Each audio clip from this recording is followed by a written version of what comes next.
குக்கா charitable trust நடத்தக்கூடிய இந்த ஃபுட்பிரனர் மீட்டிங்ல இன்னைக்கு நம்ம வந்து சந்திக்கக்கூடிய மிக அற்புதமான ஒரு மனிதர் தான் நம்மளுடைய கோயம்புத்தூரோட பிராண்ட் அப்படின்னு சொன்னா, அடையாளம்னு சொன்னா அது ஹரிபவனம் ஹோட்டல்ஸ். 50 வருஷம் பாரம்பரியமுடன் ஒரு ஹோட்டலை நடத்துறதுங்கிறது சாதாரண விஷயம் கிடையாது. அது இன்னைக்கு இருக்கிற ஜெனரேஷன் வரைக்கும் அவங்க எடுத்துட்டு போயிட்டு இருக்காங்க அப்படிங்கும்போது, how it's possible, what are the principles they are following, இன்னைக்கு ஃபுட் இண்டஸ்ட்ரி எப்படி இருக்கு, இது எல்லாத்த பத்தியும் டீட்டெயிலா அவர்கிட்டயே கேட்டு தெரிஞ்சுக்குவோம். மதிப்பிற்குரிய ஹரிபவனம் ஹோட்டல்ஸின் மேனேஜிங் டைரக்டர் திரு பாலச்சந்தர் அவர்கள் நம்ம கூட இருக்காங்க. வணக்கம் சார், எப்படி இருக்கீங்க?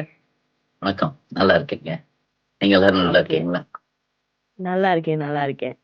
Thank you very much. ஆக்சுவலா இன்னைக்கு உங்க பிரசன்ஸ் எங்க கூட நேரா இருந்திருக்கும் அப்படின்னு நாங்க விரும்பினோம்.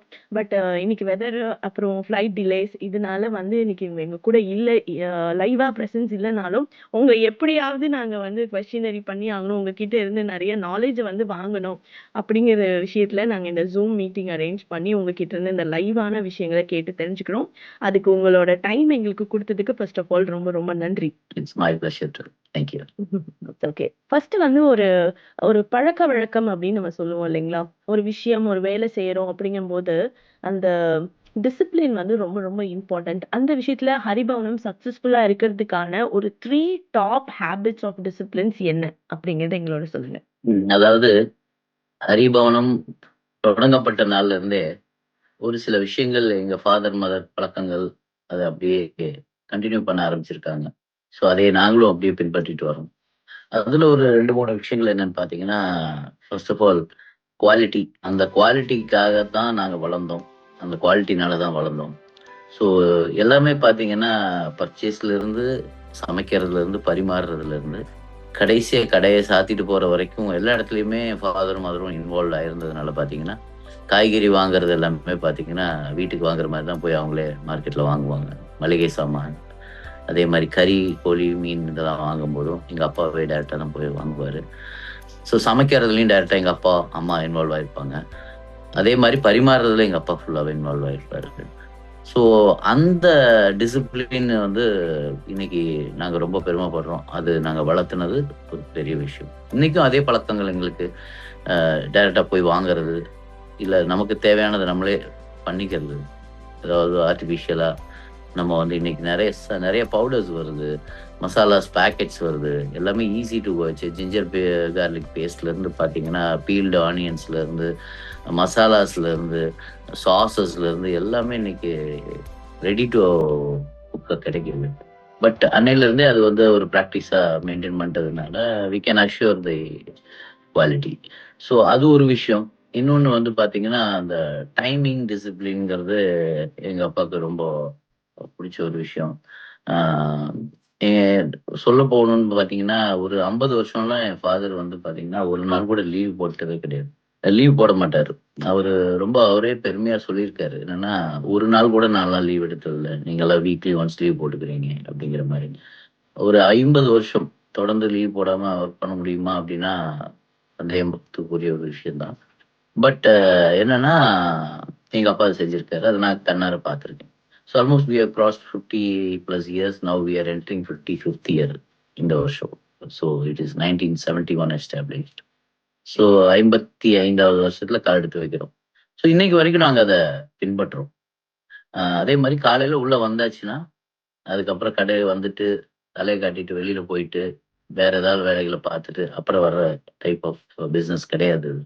இது காலையில வந்துட்டோம்னா கூடவே இருந்து, எல்லாம் பர்ச்சேஸ் பண்ணி குடுத்து, காய்கறிகள் எல்லாம் வெட்டி, கறி, கோழி, மீன்லாம் வாங்கி, அதெல்லாம் அலசி குடுத்து, அது சமைக்கிறதுக்கு போயி, சமையல் ரெடி ஆனதுக்கப்புறம் அத டேஸ்ட் பார்த்து, அத கஸ்டமர் கிட்ட கொண்டு போய் சேர்த்தி, அவங்களுக்கு அது குணமா பரிமாறி, அது வேஸ்ட் ஆகாம கடைசி வரைக்கும் பண்ணி ஃபினிஷ் பண்ற வரைக்கும் இருக்கணுங்கிறது அவரோட ஒரு லாஜிக். ஸோ இன்னைக்கு வரைக்கும் அத நாங்க பின்பற்றுறோம். எங்களுக்கு வேற எதுவும் தொழில் கிடையாது இத தவிர மெயினா. ஸோ காலையில உள்ள வந்தோம்னா, இதத்தான் செய்வோம். நைட்டு க்ளோஸ் பண்ணிட்டு போற வரைக்கும் கீ எடுத்து பாக்கெட்ல போட்டு தான் போகணும். அந்த அளவுக்கு எங்கள வந்து டியூன் பண்ணாரு. ஸோ அந்த பழக்கம் இன்னைக்கு வரைக்கும் போயிட்டு இருக்கு. ஆ இது மாரி சில பழக்கவழக்கங்கள். அதே மாரி பார்த்தீங்கன்னா, அ மெயினா சாப்பாட்ட வந்து எல்லாரும் ஒரு காலத்துல லிமிட்டட் மீல்ஸ்ன்னு தான் குடுப்பாங்க. ஒரு சின்ன பிளேட்ல சாப்பாடு இதுதான் அளவு அப்படின்னு, அளவு சாப்பாடு அப்படின்னு. அது அவருக்கு சுத்தமா பிடிக்காது. ஆ நான் சொல்றது 70கள்லயே 1970கள்லயே வந்து ஒரு அளவு சாப்பாடுன்னு ஒரு விஷயமே இருக்கக்கூடாதுன்னு சொல்லி எங்க கடையில இதுவரைக்கும் ஒரு நாள் கூட அளவு சாப்பாடுன்னு விட்டதே கிடையாது. அன்லிமிடெட் தான். So everything. கிரேவிஸ் கூட அவருக்கு வந்து இந்த சின்ன சின்ன கட்டோரி கப்ஸ்லலாம் வச்சா பிடிக்காது. அவங்களுக்கு எவ்வளோ வேணுமோ எடுத்துக்கணும். அது மாரி பெரிய பாத்திரத்தில அப்படியே கரண்டியோட வச்சுருவாங்க. ஸோ நான் வந்ததுக்கு அப்புறம் தான் அதை கொஞ்சம் அது ரொம்ப ஆடா தெரியுது. எல்லாரும் விரும்ப மாட்டாங்கங்கிறனால ஒரு பக்கெட் ஸ்டைலுக்காக அத கொண்டு வந்தோம். ஸோ அதுவுமே நம்ம முதல்ல கொண்டு வந்தோம் அந்த விஷயம். இன்னைக்கு ஆல்மோஸ்ட் ஆல் ஓவர் இந்தியா மட்டும் இல்ல. நீங்க வேர்ல்ட் ஓவர் எங்க நீங்க யுஎஸ்ல, சிங்கப்பூர்ல பார்த்தா கூட அந்த பக்கெட்ல சர்வ் பண்ற கல்ச்சர் இன்னைக்கு என்னால பார்க்க முடியுது. பட் அது ஸ்டார்ட் பண்ணோம் நம்ம. அப்பா வந்து அந்த மாரி பல்கா குடுத்துருவாரு. அவங்க எவ்வளோ வேணா எடுத்து போட்டு சாப்பிட்டுக்கணும் அந்த மாரி. எல்லாத்தையும் வந்து பார்த்தீங்கன்னா, ஒரே குழம்பு ஊத்தி நெறைய சாப்பிட விட மாட்டாரு.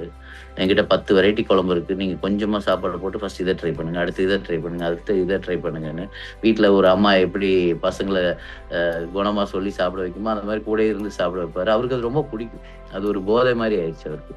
அவரே வாங்கி, அவரே செஞ்சு, அவரே பரிமாறி எல்லாம் முடிச்சா தான் அவருக்கு ஒரு திருப்தி. ஈவன் அந்த கோழிகள், சேவல்கள் கூட பார்த்தீங்கன்னா, அவரே வளர்ப்பாரு. அதுக்கு அவரே ஃபீட் பண்ணுவாரு. அது மாரி ஒரு மாரி அந்த டிசிப்ளின், அந்த கல்ச்சர், அந்த டைமிங், அந்த ரெஸ்பான்சிபிலிட்டிலாம் பார்த்தீங்கன்னா, ரொம்ப டீப்பா டீச் பண்ணாரு. பட் நாங்கலாம் இதுக்குள்ள வரணும்னே அவர் நெனைக்கல.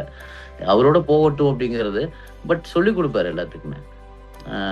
அது அப்படியே ஊறிருச்சு எங்களுக்கு. ஸோ இன்னைக்கும் நம்ம கீழ வரக்கூடிய டீமும் அதே மாரி தான் ட்ரெயின் பண்ணி எடுத்துட்டு வரோம். So these are the things that we are following so for.